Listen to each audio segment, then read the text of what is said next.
Lorsqu'une créature de givre prononce ton nom, ce n'est jamais un appel. C'est une sentence. Le mot résonna dans la maison détruite comme si le froid lui-même parlait. Via. Lucie sentit son corps se figer. Pas de peur, quelque chose de bien plus profond. Comme si une vibration ancienne venait de se réveiller en elle. La silhouette de givre avança d'un pas. À chaque mouvement, des éclats de glace tombaient de ses articulations comme de minuscules carillons. « Lucie, écoute-moi » cria Eliane en se plaçant entre elle et la créature. Ne l'écoute surtout pas. Mais Lucie entendait autre chose. Une voix douce, lointaine, comme un murmure dans sa tête. « Tu es celle que nous attendions. Reviens. Rejoins-nous. » Lucie posa une main sur son front, oppressée. « Arrêtez, arrêtez. » Eliane la saisit par les épaules. « Lucie, regarde-moi. Ce qu'ils disent n'est pas réel. Ils manipulent ton sang, ton héritage. Mais, pourquoi j'entends ça? Parce que tu es une mariée, et que les veilleurs reconnaissent les leurs. » La créature de givre leva une main vers elle. Le sol se couvrit instantanément d'un givre épais qui rampait en direction de Lucie comme une créature vivante. Eliane recula violemment. « Il veut te geler vivante pour t'emmener de force. Il ne te tuera pas, mais ce qu'il fera sera pire. » Lucie hurla sous la pression mentale qui battait dans son crâne. « Sortez d'ici » ordonna Eliane. « Je les retiens. » « Non. Vous avez vu ce qu'ils ont fait à Maël. Maël était un messager. Pas une guide. » Eliane sourit amèrement. « Et moi, j'ai encore des ressources. » D'un geste brusque, Eliane arracha un pendentif sous son châle, un cristal bleu enfermé dans un cercle d'argent. « Reste derrière moi » cria-t-elle. La créature de givre poussa un grondement sourd, comme un blizzard qui se réveille. Eliane serra le pendentif dans sa main. « Par le serment des glaces, je brise mon lien. » Le cristal éclata, projetant une onde lumineuse dans toute la pièce. La silhouette de givre hurla, fissurant l'air autour d'elle, reculant sous l'impact. Lucie se protégea les yeux tant la lumière était forte. Quand elle les rouvrit, elle vit Eliane tomber à genoux, épuisée. « Qu'est-ce que vous avez fait » demanda Lucie en se précipitant vers elle. Eliane respira difficilement. « Ce pendentif me liait encore au veilleur. J'ai brisé ce lien. » Elle leva les yeux vers Lucie. « Maintenant, ils savent que je t'aide. Ils ne me laisseront plus en vie. » Lucie sentit sa gorge se serrer. « Non, je ne peux pas vous laisser.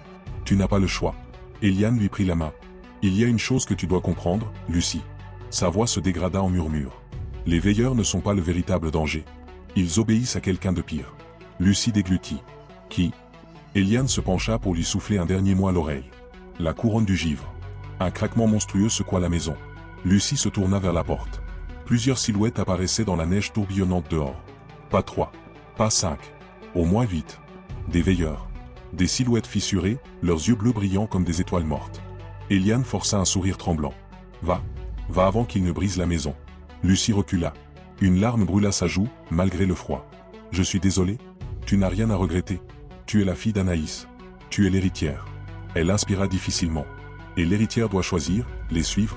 Elle leva un doigt tremblant vers les silhouettes dehors. Ou les défier. Une fissure immense se forma sur le mur de la maison. Le givre se mit à couler à l'intérieur comme une vague glacée.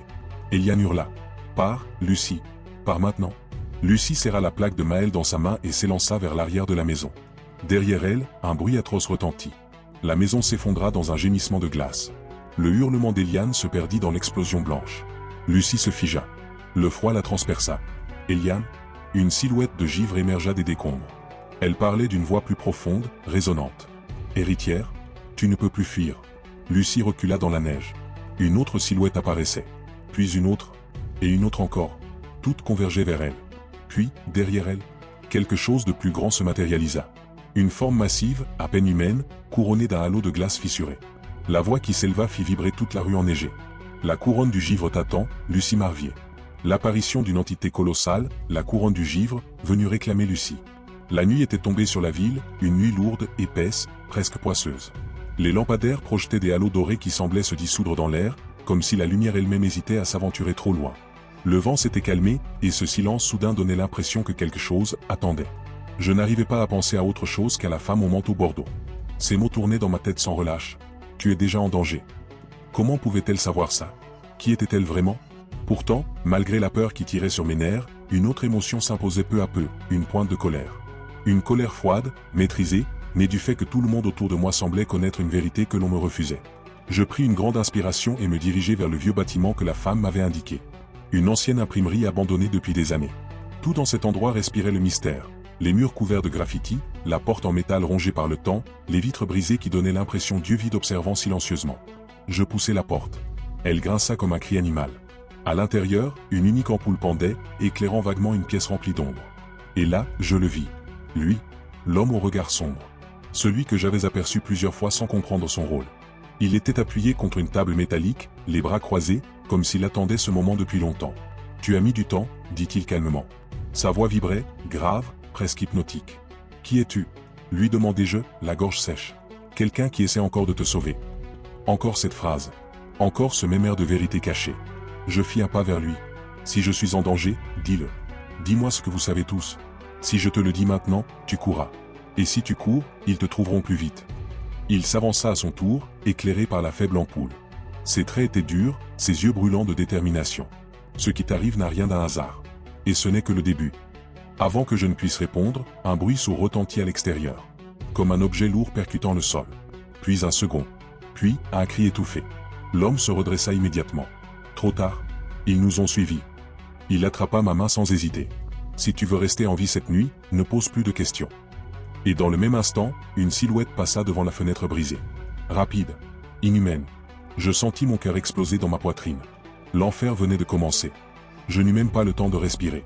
L'homme resserra sa prise sur ma main et m'entraîna dans un couloir sombre à l'arrière du bâtiment. Nos pas résonnaient sur le sol de béton, rapide, saccadé. Derrière nous, un bruit de verre brisé éclata, suivi d'un souffle guttural qui n'avait rien d'humain. Ne ralentis pas.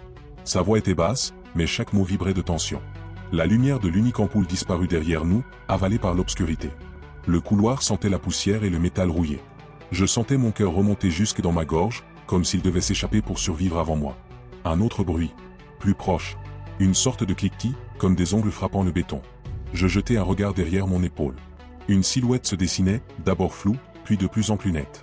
Grande, courbée, avec des mouvements trop rapides, trop fluides pour appartenir à un être humain. « C'est quoi ça » m'échappai-je dans un souffle paniqué. « Pas maintenant » répondit l'homme sans se retourner. « Mais c'est vivant ?»« Ça dépend de ce que tu appelles vivant. » Il tira une porte métallique d'un geste brusque et me poussa à l'extérieur.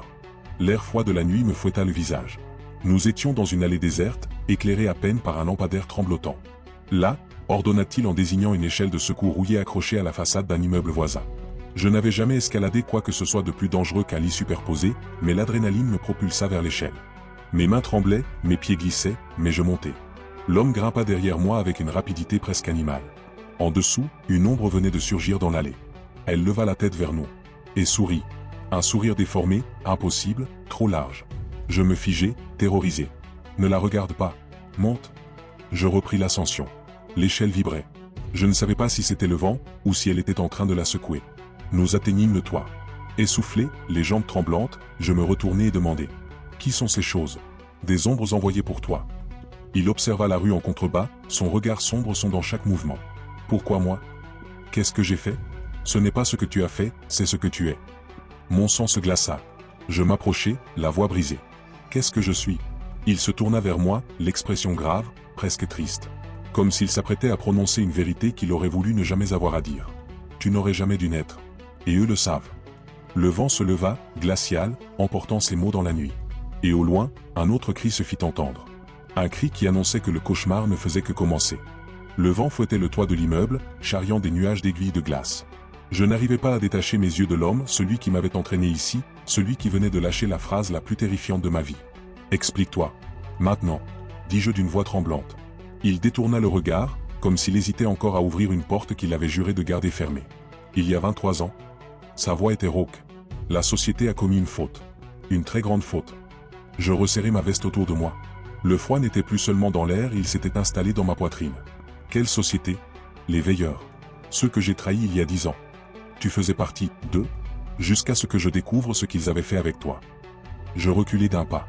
Une partie de moi voulait courir. Une autre voulait l'attraper par le col et le secouer jusqu'à obtenir la vérité.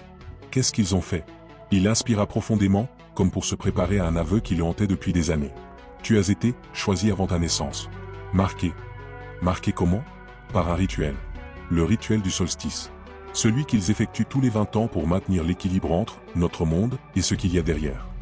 Je secouai la tête. Je ne comprends rien. Pourquoi moi ? Pourquoi maintenant ? Parce que la nuit du prochain solstice, c'est dans 4 jours. Un frisson parcourut mon dos. Le ciel, au-dessus de nous, semblait soudain plus lourd, plus menaçant. Et ces ombres, elles protègent le rituel. Elles éliminent ce qui pourrait le déranger. Je déglutis. Donc elles veulent me tuer? Non, répondit-il. Il hésita. Pas exactement. Le toit vibra sous nous. Un bruit sourd, comme un impact énorme, résonna. Je me tournai vers l'escalier métallique qui montait depuis la rue. Un premier barreau se tordit. Puis un second. Comme si une force invisible tentait de les arracher. On doit descendre.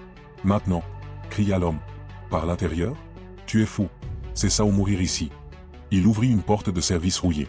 Un couloir sombre s'étendait devant nous, silencieux, poussiéreux, et étrangement froid, comme si l'hiver lui-même y était entré. Je franchis le seuil en tremblant. Le couloir était désert, mais quelque chose clochait. Toutes les portes étaient fermées, sauf l'une, au fond, entr'ouverte. De la lumière passait par l'interstice. Une lumière bleue glacée. Qu'est-ce que c'est? Chuchotai-je. Pas une pièce. Un passage. Répondit-il d'une voix tendue. Vers où? Il se tourna vers moi. Ses yeux n'avaient jamais été aussi sérieux. Vers leur sanctuaire. Celui où ils t'attendent. Un bruit de souffle résonna derrière nous. Je me retournai. L'ombre était là. Plus grande. Plus définie. Plus proche que jamais. Si cette scène t'a donné des frissons, abonne-toi et dis-moi. Lucie doit-elle fuir les veilleurs, ou affronter la couronne du givre? Ton avis peut changer la suite.